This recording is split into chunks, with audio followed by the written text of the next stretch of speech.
So hello guys, welcome to my YouTube channel. It's Shushrut Adhikari. You are watching Shushrut Adhikari MBBS channel. তো আজকে আমরা অনেক দিন পরে আবার ইউটিউবে ভিডিওতে ভাবছি। তো আজকের ভিডিওটা আমাদের হচ্ছে 2025 এক্সপেক্টেড কাট অফ নিয়ে। 2024 তোরা যারা আমার ভিডিও দেখেছিলি দেখতে পারবে যে আমার প্রেডিকশনটা কতটা কাছাকাছি ছিল আর কতটা কারেক্ট ছিল। সবাই যেখানে 638 630 640 মার্কস এক্সপেকটেশন ছিল, সেখানে আমি একটাই কথা বলেছেন, হয় 634 থেকে 635 জেনারেল কাট অফ হয়ে গেছে এবং আলটিমেটলি সেটা 635 হয়েছে। এটাই আমার ইন্ট্রোডাকশন। আমি third part 1 MBBS student from Bardhaman medical college and hospital. তো রিসেন্টলি আমাদের প্রফ এক্সাম চলছে, কন্টিনিউয়াসলি চলছে। রিটেন এক্সাম অলরেডি শুধু কমপ্লিট হয়ে গেল। রিটেন তোরা জানিস MBBS-এর দুটো পার্টে পরীক্ষা হয়, একটা হচ্ছে রিটেন এক্সাম মানে থিওরি বেস এক্সাম, আর একটা হচ্ছে প্র্যাকটিক্যাল ভাইভা এক্সাম। তো প্র্যাকটিক্যাল ভাইভা আমার 31 জানুয়ারি থেকে শুরু হচ্ছে, 31 জানুয়ারিতে একটা এবং 7th ফেব্রুয়ারি একটা আছে। আমাদের দুটো সাবজেক্ট থার্ড ইয়ারে থার্ড প্রফে আমাদের ক্ষেত্রে যেটা দুটো সাবজেক্ট, একটা হচ্ছে কমিউনিটি মেডিসিন বলে একটা সাবজেক্ট হয়, আর একটা forensic medicine. Forensic medicine basically তোর ডিল করে ইয়ের সাথে পোস্টমর্টম বুঝতেই পারছিস, ডক্টর সালুংকে। আর কমিউনিটি মেডিসিন বেসিক্যালি তোর প্রিভেন্টিভ মেজারগুলো কী করে তুই মানে সমাজের মধ্যে এনভায়রনমেন্টের মধ্যে কী কী চেঞ্জেস আনলে রোগ প্রতিরোধ বেশি হবে, এই নিয়ে বেসিক্যালি সাবজেক্টটা। মানে আমাদের যেটা ক্লাস 11, 12, 9, 10 একটা সাবজেক্ট ছিল এনভায়রনমেন্টাল সায়েন্স, মেডিকেলের এনভায়রনমেন্টাল সায়েন্স বলতে ওটা কমিউনিটি মেডিসিন বেসিক্যালি। তো শুরু করা যাক 2025 এক্সপেক্টেড কাট অফ। এই সিরিজে অনেকগুলো ভিডিও আসবে, মানে যত দিন যাবে তত জিনিসের চেঞ্জেস আসবে, ইভ্যালুয়েশন অফ দ্য থিংস হবে। তো সেই হিসাবে আমার কাট অফ ভিডিওটা এই মুহূর্তে এই সিচুয়েশনে দাঁড়িয়ে আমার যা মনে হচ্ছে সেই হিসাবে আমি কাট অফটা প্রেডিক্ট করছি। ফর এক্সাম্পল তোরা যদি চিন্তা করিস 2024-এরটা যদি আমরা একবার শুধু দেখে নিই, তবে আমাদের ধারণা হয়ে যাবে যে 2025-এ এক্সপেক্টেড কাট অফ কত যেতে চলেছে। তো 2025টা আমি তোদের এক নাগারে এক ধার থেকে বলে দিচ্ছি। ফর জেনারেল তোরা যদি লক্ষ্য করিস 635 ছিল কাট অফ, যেখানে র্যাঙ্ক ছিল অল ইন্ডিয়া র্যাঙ্ক বেসিক্যালি 40,150, মানে 40,150। ওবিসি এর ক্ষেত্রে যদি চিন্তা করি 631, আমি এটা প্রেডিক্ট করেছিলাম 631 হয়ে গেছে কিন্তু perfect. 44,333, 44,333 all India rank. OBC বির ক্ষেত্রে 625, আমার প্রেডিকশন ছিল 626, 27, 625 হয়েছে। আর সবাই মোটামুটি 630 পার করেই প্রেডিকশন দিয়েছিল। 625, 49,000, এটা আমি যে কী লিখেছি বুঝতে পারছি না, 412 মোস্ট প্রবাবলি হবে, 412 বা 912। তোরা পিডিএফটাতে যখন আসবে স্লাইডটা তখন দেখে নিস, ঠিক আছে। ইডাব্লিউএসের কাছে 580 আমার র্যাঙ্ক প্রেডিকশন ছিল, মার্কস আমি বুঝতে পারছিলাম না ইডাব্লিউএসে কিনে। আমি বলেছিলাম যে 1 লাখের কাছাকাছি ইডাব্লিউএসের মোস্ট প্রবাবলি র্যাঙ্ক আসতে চলেছে এবং সেটাই হয়েছে। এসসির ক্ষেত্রে 534, এসসির ক্ষেত্রে 534, র্যাঙ্ক 1,58,167, এটাও আমার 1,59,000 কাছাকাছি প্রেডিকশন ছিল কাট অফের। এসটির ক্ষেত্রে 298 মার্কস এবং র্যাঙ্ক হচ্ছে 6,17,796। এবার প্রত্যেকটা ক্যাটাগরি 2024-এর মার্কসগুলো আমি তোদের এক এক করে বললাম। এবার যেটা আমি তোদের বলবো 2025-এ তোরা কি এক্সপেক্টেড করতে পারিস। প্রথমে তোকে কয়েকটা ফ্যাক্টরকে মাথায় রাখতে হবে। একটা হচ্ছে difficulty of the question paper. আমি এখানে ধরছি যে 2025-এর মতোই কোশ্চেন পেপার 2024-এর মতোই কোশ্চেন পেপার হচ্ছে, সেই বেসিসে এই মুহূর্তে দাঁড়িয়ে এখনও কোশ্চেন পেপার সেট, হয়তো কোশ্চেন পেপার রেডি চলছে, এখনও কোশ্চেন পেপার রেডি হয়নি। তো সেই হিসাবে তো আমার কাট অফ প্রেডিকশন করার কী মানে আছে। যদি কোশ্চেন পেপার 2024-এর মতো হয়, প্রথম ফ্যাক্টর, নাম্বার অফ স্টুডেন্ট যারা এক্সাম দিচ্ছে খুব বেশি ইনক্রিজ না হয়, মোটামুটি 1 লাখ 2 লাখ ইনক্রিজ করলে সেটা বড় ফ্যাক্টর নয়। কারণ কম্পিটিটিভনেস যেটা আছে সেটা বেসিক্যালি দেখা যাবে তোর মোটামুটি এই 2 লাখ স্টুডেন্টের মধ্যে সবচেয়ে বেশি কম্পিটিশানটা হয়, তারা বেশি প্রিপেয়ার্ড। বাকি সব ওই যাবো, ফর্ম ফিল আপ করবো, পরীক্ষা দিয়ে আসবো বেসিক্যালি। তো সংখ্যার দিক থেকে তোরা ভেবে কোনো বেশি লাভ নেই। সংখ্যা যতই বেশি হোক না কেন, মানে কম্পিটিশান মেনলি 2 লাখ স্টুডেন্টের মধ্যে।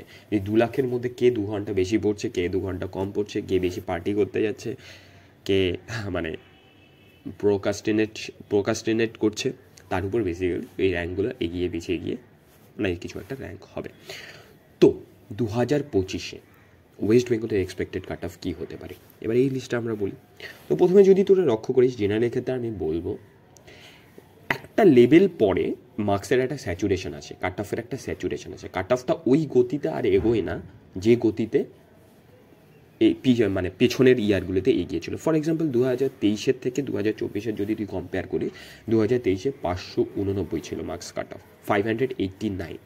সেটা পরবর্তীকালে গিয়ে তোর কী হয়েছে, 589 থেকে গিয়ে 635 হয়ে গেছে, মানে অনেকটা প্রচুর মার্কসের ইনক্রিজ এখানে প্রায় তোর বলতে গেলে 46 মার্কসের ইনক্রিজ, কিন্তু এটা চরম পর্যায়ে হয়ে গেছে। এর থেকে বেশি ইনক্রিজ এখন পসিবল নয়। 640, এই যে 640 যে পরের স্কোরগুলো, এগুলো স্কোর করা খুব টাফ। সেখানে তোমার এক একটা কোশ্চেন খুব মানে ডিপেন্ড করছে, এক একটা কোশ্চেনের অ্যান্সার খুব ডিপেন্ড করছে। একটা সময় পরে এমন কোশ্চেন পেপাররা এনটিও এমন সেট করে যে একটা লেভেল অবধি মোটামুটি 70-80% স্টুডেন্ট অনেকটা মার্কস ক্যারি করতে পারবে। মানে ওই 2 লাখের মধ্যে 70% স্টুডেন্ট হয়তো ওই মার্কসটা ইজিলি টাচ করবে। তারপরে সেখান থেকে আরও 5% কমে যাবে, ঠিক আছে? বাকি যে 5% বাড়লো, এই 5%টা হয়তো ওই আর একটা দুটো কোশ্চেনে বেশি অ্যান্সার করতে পারছে। তারপরে এইভাবে এগোতে থাকবে। মানে আমি বেসিক্যালি এটা বোঝানোর চেষ্টা করছি যে যারা 635 পাচ্ছে তাদের যেটা সংখ্যা হবে, ধরো 635 70,000 পাচ্ছে, অনেক 70,000 পাচ্ছে, কিন্তু 645 যেটা পাওয়ার, তার জন্য কিন্তু অনেকটা বেশি পরিশ্রম করতে হবে এবং অনেক কম সংখ্যক স্টুডেন্ট ওই মার্জিনটা পাবে। আবার 645 থেকে 650 গেলে আরও অনেক সংখ্যায় কমে যাবে। তো বেসিক্যালি আমার যেটা প্রেডিকশন এবার, যে জেনারেলের ক্ষেত্রে তোরা 5 মার্কস বা 10 মার্কস বেশি রাখ।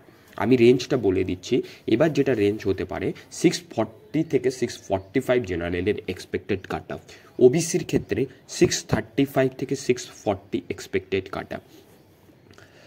ফর ওবিসি এর গেল, ওবিসি বি এর ক্ষেত্রে যেটা আমি এক্সপেক্টেড কাট অফ চিন্তা করেছি সেটা 630 থেকে 635, 5 থেকে 10 মার্কসের রেঞ্জ বাড়বে আমার যেটা মনে হচ্ছে। ইডাব্লিউএস এর ক্ষেত্রে মার্কসটা আমি একটু বেশি ধরেছি। ইডাব্লিউএস এর ক্ষেত্রে যেহেতু 580 রেঞ্জে আছে, এখান থেকে আরও একটা এফোর্ট দিলে নাম্বারটা বাড়তে পারে। তো 580 থেকে আমি এক্সপেক্ট করছি এবার ইডাব্লিউএস এর কাট অফ 595 থেকে 605-এর আশেপাশে ঘোরাফেরা করবে। 595 থেকে 605, যারা 605 ক্রস করে যাবি তারা সিকিউর, ইজিলি সিকিউর, আমি এতটুকু গ্যারান্টেড দিতে পারি। এসসিদের ক্ষেত্রে আমি বলবো, এসসিরা তোরা যদি 2023-এর ট্রেন্ড ফলো করিস, 23-এ কিন্তু 484 মার্কসের, 484 থেকে 534-এর জাম্প হয়েছে। তার মানে তোরা নিজেরাই বুঝতে পারছিস প্রায় 50 মার্কসের জাম্প হচ্ছে। তার মানে এসসিদের ক্ষেত্রে জাম্পটা কিন্তু কম্পারেটিভলি খুব হাই। মানে এই ইয়ার থেকে এই ইয়ারের যে জাম্প, যে ইন্টারভ্যালে দুটো এই যে জাম্পটা অনেকটাই বেশি। এসসির ক্ষেত্রে মোটামুটি তোর 534 যেহেতু বলছে, 534-এ 2024-এর কাট অফ, সেটাকে তোরা মোটামুটি 544 ধরে রাখ এবং 560টা তোদের জন্য সবচেয়ে সিকিওর মার্কস হবে। 560 ধরে রাখ তোরা, ঠিক আছে? 600 টার্গেট করে যা, তাহলে 560 আসবে। 600 টার্গেট করলে 560 আসবে, আর 560-এর টার্গেট করলে 540 আসবে। এই কথাটা কিন্তু সবসময় মাথায় রাখবে।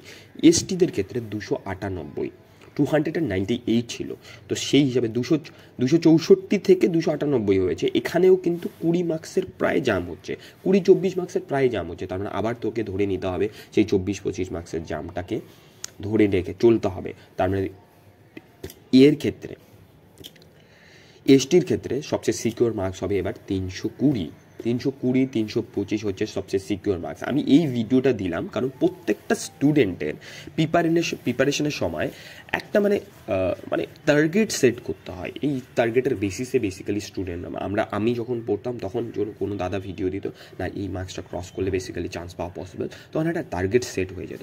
আর আমি সব কিছু কিন্তু বেশি বেশি করে ধরেছি, তোরা যাতে ওই হিসাবে প্রিপেয়ার করিস, আর তারপরে যদি কাট অফ কমে যায় সেটা তো তোদের সোনায় সোহাগা হয়ে যাবে। তো আজকের ভিডিও এই অবধি। চ্যানেলটাকে সাবস্ক্রাইব করিস। জানি বহুত ইরেগুলারলি ভিডিও দেওয়া হচ্ছে, কারণ এদিকে প্রফ এক্সাম বহুত কিছু চলে ভাই। তো এমবিবিএসে আসলে বুঝতে পারবি যে কতটা ফ্রিকোয়েন্টলি ভিডিও দেওয়া পসিবল। তাও আমি ভিডিওটা বানাচ্ছি, এখন রেগুলারলি ভিডিও দেওয়ার চেষ্টা করব আমি অনেকটা। এক্সাম যেহেতু শেষ হচ্ছে, এই 3-4 মাস 5 মাস বহুত রেগুলারলি ভিডিও আসবে, প্রত্যেক উইকে ভিডিও আসবে, পডকাস্ট আসবে। একজন রেডিওলজিস্টের সাথে আমার পডকাস্ট আসতে চলেছে। So keep watching my channel and please subscribe to my channel. Thank you. পড়াশোনা কর, চান্স পাবি।